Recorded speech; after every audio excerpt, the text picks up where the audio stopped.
আসসালামু আলাইকুম ওরহমতুল্লাহি তাআলা ওবারাকাতু। প্রিয় ছাত্রছাত্রীবৃন্দু, এই মুহূর্তে দেশ এবং দেশের বাইরে আমার ভিডিওটি যারা দেখছেন তাদের সুস্বাস্থ্য এবং দীর্ঘ আয়ু কামনা করে আজকের ভিডিওটি শুরু করতে যাচ্ছি। আজকে আমি কথা বলবো 10 নম্বর তাজবিদ ইজহার। ইজহার নিয়ে। ইজহার শব্দের অর্থ স্পষ্ট করা। ইজহারের 6 গ্রুপ: গোলহা, লম্বা হা, খ, আইন গইন আর হলো হামজা। তো ইজহার নিয়ে কথা বলবো। আপনারা কোরআনের ভিতরে কোথায় কোথায় স্পষ্ট করে পড়তে হবে সে বিষয় নিয়ে আমি কথা বলবো।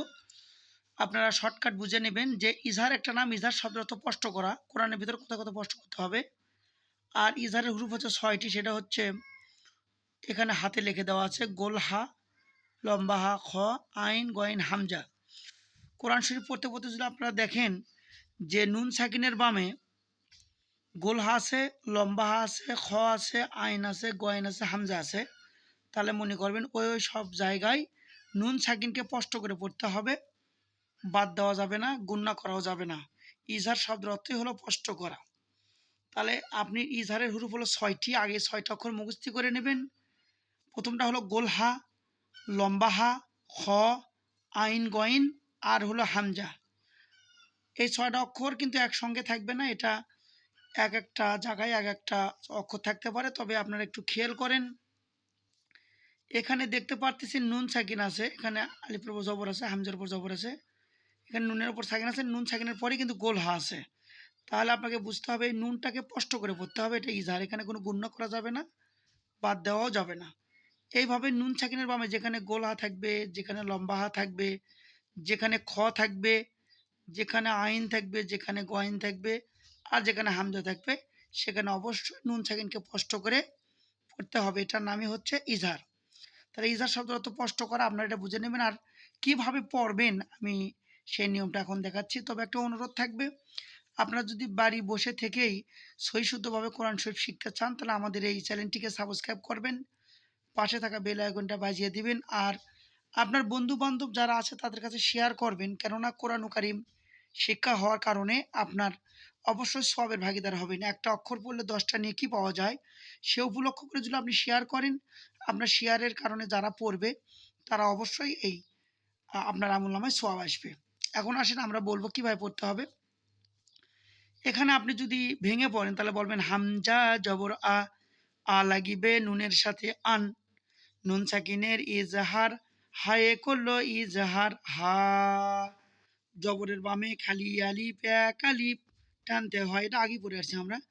আর যদি একসঙ্গে বলেন তাহলে হবে আন হা, আন। এই যে আন বললাম, নুন সাকিনের ইজহার, হায়ে করলো ইজহার, এখানে ওয়ান, ওয়া লাগিবে নুনের সাথে ওয়ান, এই আলিফটা বাদ যাবে।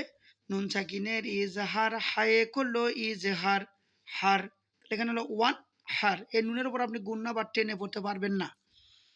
এখানে মিন, মি লাগিবে নুনের সাথে মিন, নুন সাকিনের ইজহার, খয়ে করলো ইজহার, নুন সাকিনের আমি খ আছে তাই নুনকে স্পষ্ট করে পড়া লাগলো।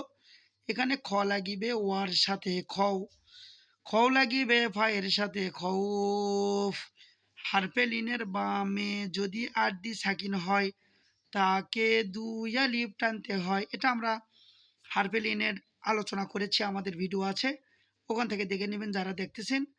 আর অবশ্যই আমাদের ভিডিওগুলো পার্ট বাই পার্ট করা আছে, তাজবিদ অধ্যায় পাঠ করা আছে। এখানে একবারে বলতে গেলে হবে খৌফ, হারফে লিনের বামে যদি আরদি সাকিন হয় তাকে দুই আলিফ টানতে হয়। এটা হলো মাদে লিন, এটা থামার জায়গায়। এখানে আসেন, এখানে আমরা পড়বো আন, হামজা জবর আ। যদি যারা বানান করে পড়বেন তারা বানান করে পড়তে পারেন এইভাবে। আর যারা একবারে উচ্চারণ করতে পারেন তারা উচ্চারণ করবেন আন, নুন সাকিনের ইজহার, আইনে করলো ইজহার আম তা, আ লাগিবে, আবার বলতেছি আ লাগিবে নুনের সাথে আন, নুন সাকিনের ইজহার, আইনে করলো ইজহার, আ লাগিবে মিমের সাথে আম তা, এইভাবে। এখানে এসে দেখেন আবার আ লাগিবে জিমের সাথে আজ, আ লাগিবে জিমের সাথে আজ, জিম সাকিনের কলকলা প্রতিধ্বনি সৃষ্টি করে কলকলা, রু লাগিবে নুনের সাথে রুন। এই নুনটা কিন্তু এর ভিতরে আছে, এই জন্য র দুই পেশ রুন বলা যায়, বা রু লাগবে রুন, র দুই পেশ রুন। নুন সাকিনের ইজহার গয়নে করলো ইজহার গ লাগিবে ইয়ার সাথে গয় গয় লাগিবে রয়ের সাথে গয়ির হারফে লিনের বামে যদি আরবি সাকিন হয় তাকে দুই আলিফ টানতে হয়। তারপর একটা থামার জায়গা, এখানে বলবেন কুফু ওয়ান। এই যে নুন সাকিনের বামে হামজা থাকলে নুনকে স্পষ্ট করে পড়তে হয়, এটা দুই জবরের মধ্যে নুন সাকিন আছে, এই জন্য বলবেন ওয়ান। নুন সাকিনের এজাহার হামজা করলো এজাহার আ হা দুন।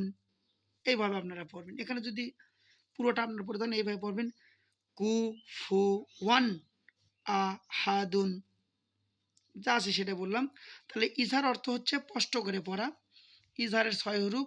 এবং আমরা কোরআন শরীফ পড়তে যাই, যদি কোরআন কারিমের মধ্যে কোথাও যদি দেখি নুন সাকিনের বামে গোল হা, লম্বা হা, খ, আইন, গইন, হামজা আছে, তাহলে সেখানে আমরা অবশ্যই নুনকে স্পষ্ট করে পড়ব। এটা হলো ইজহারের নিয়ম। যদি ভিডিওটা বুঝতে সমস্যা হয় আপনাদের, ভিডিওটি আবার ঘুরে দেখবেন। আর আপনাদের কাছে অনুরোধ থাকবে ভিডিওটি শেয়ার করবেন, আপনার বন্ধু বান্ধব আত্মীয় স্বজন যারা আছে তারা যেন দেখে শিখতে পারে। তো ভালো থাকুন। আসসালামু আলাইকুম রহমতুল্লাহ।